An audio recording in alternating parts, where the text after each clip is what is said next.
ایک صاحب پوچھتے ہیں کہ موطا امام مالک میں ہے کہ جناب حضرت عمر فاروق رضی اللہ تعالیٰ عنہ اور جناب حضرت عثمان رضی اللہ تعالیٰ عنہ دونوں ماہ رمضان میں نماز مغرب کے بعد جا کر روزہ افطار کرتے تھے، آپ سے التماس ہے اس کے بارے میں وضاحت فرما دیں۔ بالکل امام مالک کی موطا میں لکھا ہوا کہ یہ دونوں جو نا خلیفے حضرت عمر حضرت عثمان رضی اللہ تعالیٰ عنہ یہ نماز مغرب پڑھ کر نا پھر افطار کرتے، نماز روزے کی حالت میں پڑھتے تھے، بعد میں کرتے۔ اب ہمارے شیعہ دوست بھی یہ کرتے ہیں، وہ مانتے ہیں کہ روزہ کھل گیا، یہ ہے نا بات ظاہر شیعہ تو سمجھتے نہیں روزہ ہی نہیں کھلا، روزہ ختم ہے، اگر کھا پی لے کوئی بات نہیں۔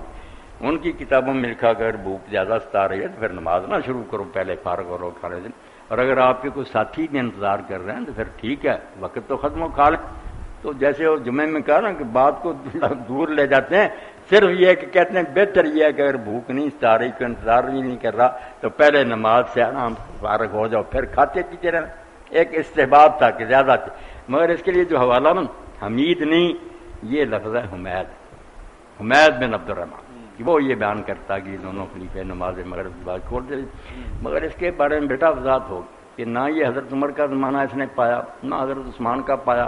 یہ اپنا سورس نہیں بتا سکا کہ حمید بن عبد الرحمن کو کس نے یہ بات بتائی، یہاں سے آ کر یہ روایت نا منقطع ہو، سلسلہ ٹوٹ گیا، کمزور ضعیف ہو گئی۔ جو موقع کو آدمی کو بتایا نا کس نے دیکھا حضرت عمر حضرت عثمان، تو یہ روایت ٹھیک نہیں۔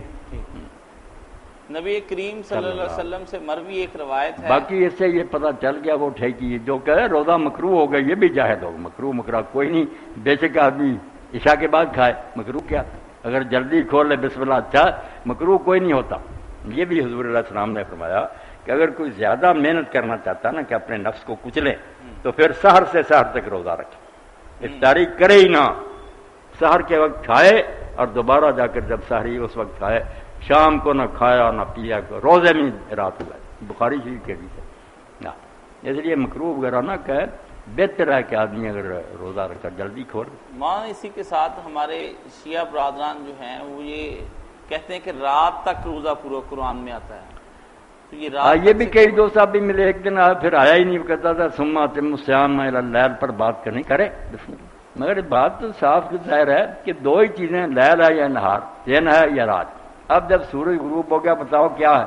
دن تو نہیں، دن تو ختم ہو گیا غروب آفتاب سے، اب رات نہیں تو اور کیا اس کا نام رکھنا، وہ تیسرا نام بناؤ نا کہ نہار اور لہری تھے، رات اور دن، دن تم بھی مانتے ختم ہو گیا ورنہ پڑھو اثر نہیں، تو جب دن ختم ہو گیا تو رات ہی،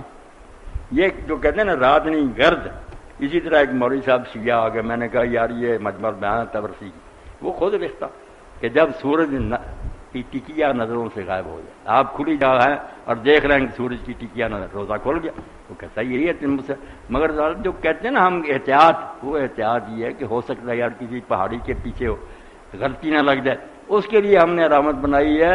صرف ایک احتیاط کے طور پر، ورنہ حکم کوئی نہیں کہ جب تک سورج کی جو نا روشنی ختم نہیں، مغرب مشرق سے اندھیرا اٹھتے اٹھتے نا سر پر نہیں آدھے آسمان پر جب تاریکی آ جائے نا، سمجھو کہ اب سورج ہمارے خطہ عرضی سے جو نصف قرآن چلا گیا، یہاں جو آ گیا نا اندھیرا، اب پتہ لگ گیا کہ ہمارے خطے سے وہ بالکل یہ کہتا ہے ایک زیادہ بہتری کی بات ہے، ورنہ مسئلہ جو ہے وہی سورج اگر نظر نہیں آ رہا تو روزہ ختم ہوگا۔ ایک چھوٹی سی بات کو اتنا بڑھا دیتے ہیں نا کہ دین ہی دو بن جاتے ہیں، یہ سنیوں کا روزہ کھول گیا پڑھانے کو نہیں، روزہ سب کا کھول گیا جب سورج نظر سے غائب ہوا کھول گیا۔ باقی حضرت ابن عباس بھی کرتے تھے، یہ بھی آپ سوچتے ہیں جو شیعہ کرتے ہیں وہ آدمی کو کھڑا کرتے، نابینے تھے، آخر میں پہاڑی پر کھڑا کرتے تھے اور کہتے تھے بیٹا جب مشرق کی طرف سے اندھیرا اٹھتے اٹھتے آدھ آسمان تک آ جائے نا اس وقت مجھے اشارہ کر دینا۔ یہ فتح الباری میں تو سنی شیعہ ایک ہی، کوئی بات نہیں، چھوٹی چھوٹی باتوں سے کیا اسلام کا بیٹا۔ جی